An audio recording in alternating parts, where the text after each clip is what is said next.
This week's lessons will consist of Monday and Tuesday, the same type of problems. Wednesday, Thursday, the same type of problems. So there will be 2 videos for this week. Friday, there is a quiz. You have 2 quizzes to take this week. One of them should be taken on Friday. It's clearly labeled as Friday. The other one is a factoring quiz, and you can take it at any point in the week. You will not have the answers. You will need to complete it and turn it in to your mother, and then we will grade it accordingly. Since you had no questions about week 1's work, then the factoring quiz should be easy. If it's not, then you need to speak up when you have a problem. So to start with Monday's work, we start dealing with lines. Now the important thing to remember about a graph, if this is our graph, and let's say we're going to do the line y equals x minus 2. That's the line that we're going to do.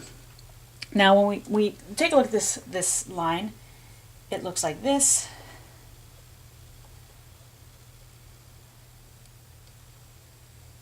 This is the line. What this line represents is that if there's a point on this line, it'll make this equation true. I'll give you an example. The first point that I plotted was 0, negative 2. If I take this 0 and put it in for the y, and take my negative 2 and put it in for the x, if I take the 0 and put it in for the x, because remember this is xy,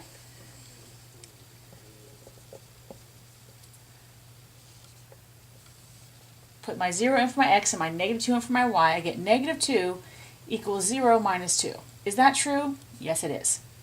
Let's take a look at another point. This point should be here. It should be negative, or it should be 1, negative 1. So I put the 1 in for my x and the negative 1 in for my y. So I put negative 1 in for my y, 1 minus 2. Does 1 minus 2 equal negative 1? Yes, it does. Any point, even if I was able to, if I knew exactly what this value was here, if I took that x value and that y value and put it into that equation, it would be true. Conversely, if it's not on this line, it won't make this equation true. Let's take a look at this point. This point is not on this line. This point here, which is 0, 1, is not on this line. So if I go ahead and put these values in, it'll be an untrue statement. I'll have 1 equals 0 minus 2. Does 1 equal negative 2? It does not. That's why it's not on the line. So you need to understand that a graph shows you all the points that would make the equation true, and that's why we use graphs. Now when we talk about lines, the most important equation that you're going to see, there are multiples, but the most important one, the one you're going to see the most often, is slope-intercept form. Slope-intercept form is y equals mx plus b. That is the form of the equation, and we need to be able to know that m is slope and b is the y-intercept. The y-intercept is also where x equals 0. When x equals 0 is when you cross the y-axis. If you look at this graph, if I cross the x-axis here, that's 0, 1. Or if I cross the y-axis here, my x value is 0. If I cross the y-axis here at 0, negative 3, my x value is 0. So y-intercept, x equaling 0, these are the same concepts for b. When x equals 0, that's when you get this value. We just call it the y-intercept because that's when it crosses the y-axis. Alright, so the first thing we're going to do is you're going to get a slope and a y-intercept.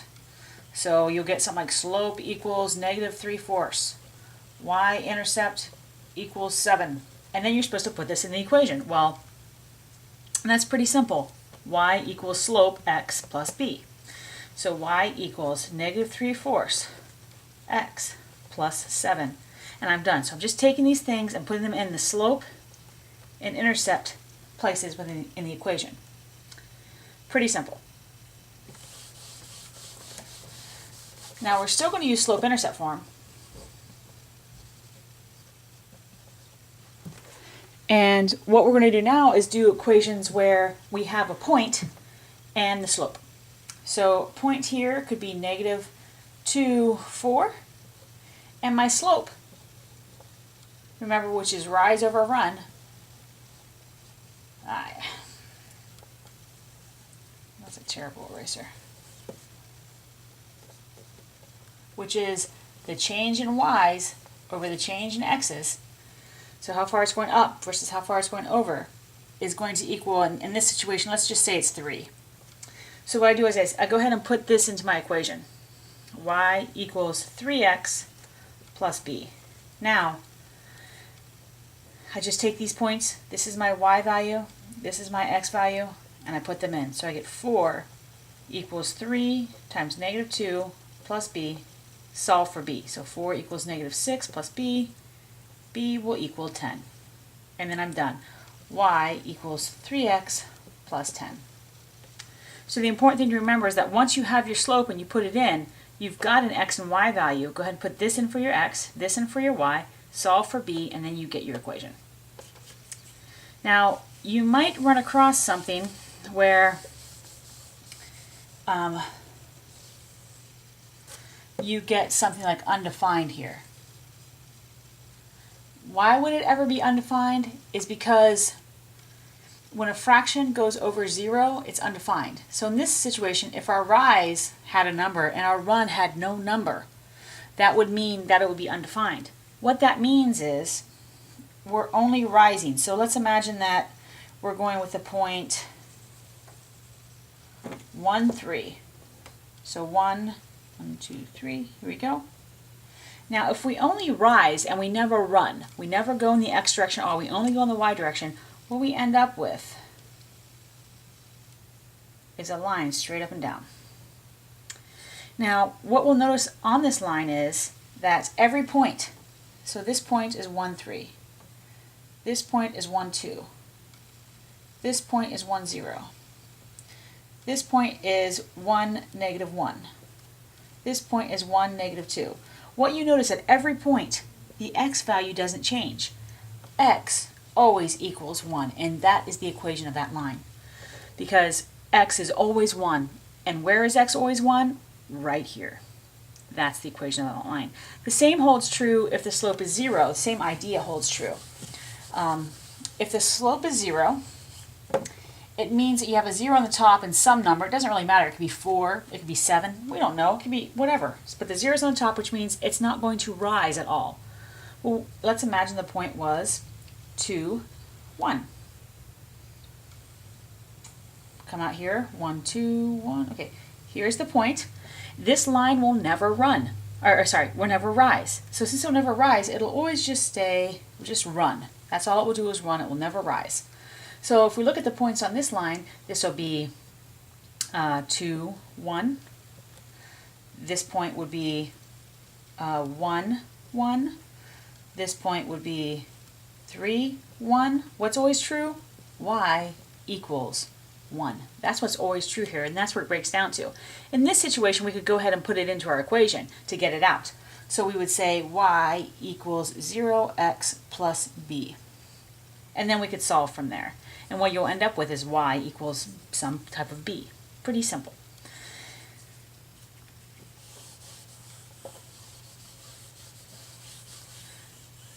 Okay, so we've covered vertical lines, horizontal lines, getting a line with a point and slope, getting a line with a slope and the y-intercept. Now we're going to do it when we have a parallel or perpendicular statement. So what happens is if we have so parallel means, I spelled that wrong, I think, I don't know, means same slope.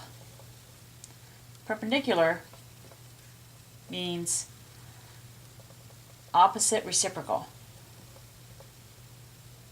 So if we did one that was, say, let's say we were going to do something parallel to this line.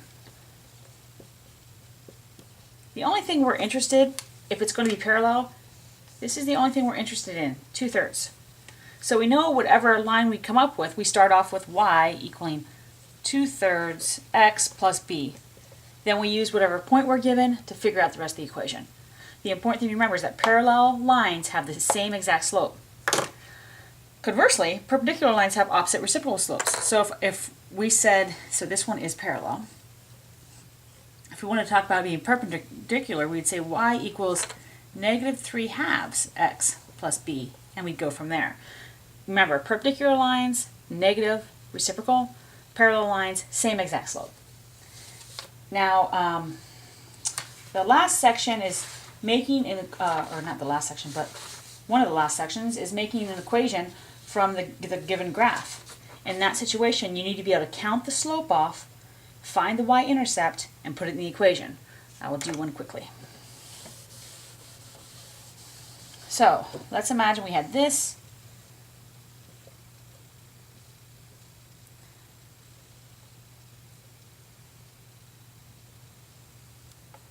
Actually, let's make it somewhat challenging. That would be too easy of an example.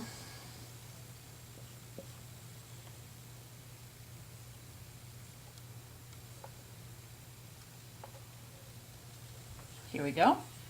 Now I want to know my y-intercept. That would be -3. And my slope, I counted off. This is 1, 2, 3. It goes up 3. So my change in y values is 3. My change in x values, or how much it's running, will be 1, 2. So my slope is 3/2. So what's my equation? Y equals 3/2 x minus 3. And that's how we do it. We find the y-intercept, then we count how much is it going up, how much is it going over, make our slope, and go from there. You have 4 of those problems.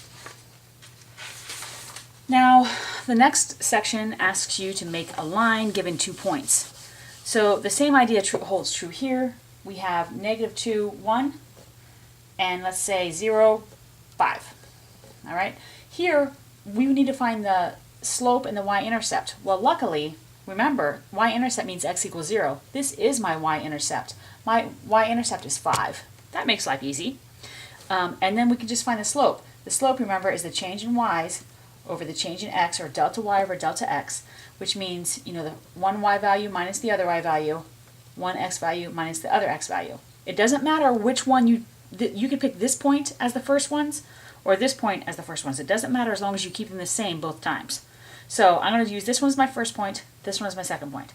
So I'm going to do my y's. 1 minus 5 over -2 minus 0 gives me -5 over -2, or 5/2. So that's my slope. So I get y equals 5/2 x plus 5, because remember, this is my y-intercept.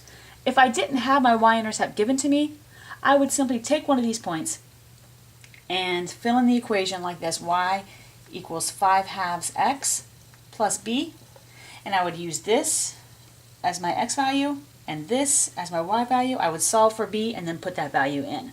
Remember, as soon as you have 2 points, or a point in the slope, or a point in somehow can get the slope from a parallel or perpendicular line, you can find the equation for your line. You just have to follow the same steps over and over.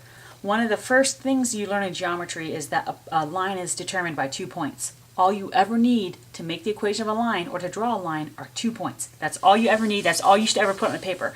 You should never plot out 15 points on a line. You should only ever put 2 there and then draw the line. Now, the last section is simply converting something into slope-intercept form.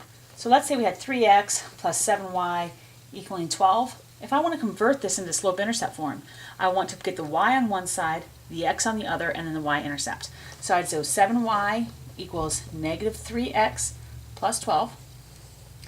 Then I would divide everything by 7. So that goes y equals -3/7 x plus 12/7, and I would be done. All I'm doing is switching it from this form to another form. And that will complete your work for Monday and Tuesday. It should be straightforward. You should have no issues, and you'll have to master lines if you're expecting to get through my class. Good luck!